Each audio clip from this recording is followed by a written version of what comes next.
I want to tell you guys a quick story. So I was writing what would become the Osiris Initiative, which is the second Xavier Green novel, and I was having a really hard time getting the storyline together. I kept working on it. I kept throwing some ideas at the board to see what worked and what didn't work. And, you know, and I had maybe some good moments, some good action scenes, but I hadn't been able to tie it together with a good story.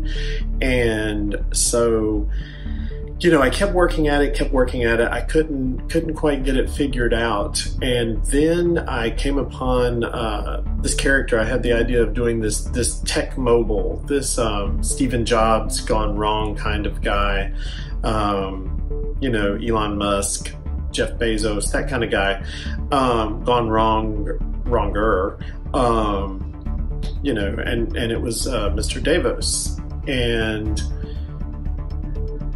I started forming this character because I was thinking about the big bads in the old James Bond novels, the Blofeld, you know, all those guys, all the Spectre guys, you know, the Goldfinger, you know, and so I wanted to come up with this kind of bad guy that had money, and he was kind of corrupt, and he was out for his own ends.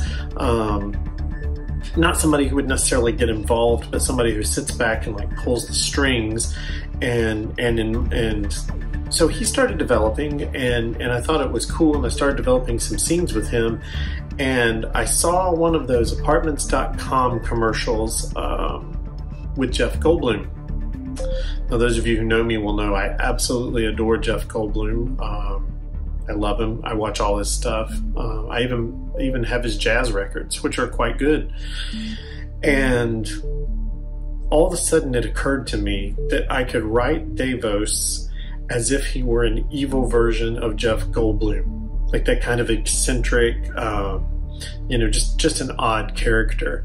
And once I came up with those characteristics, and once I came up with that character for Mr. Davos, the Osiris Initiative took off. And so I guess it's, you know, it's true. A story is only as good as its villain.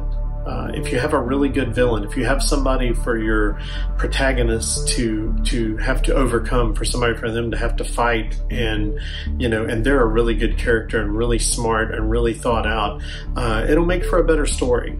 So that's my tip. If you're trying to write a book, if you're trying to write a thriller, and you're having a hard time coming up with something, concentrate on the character development, particularly the antagonist.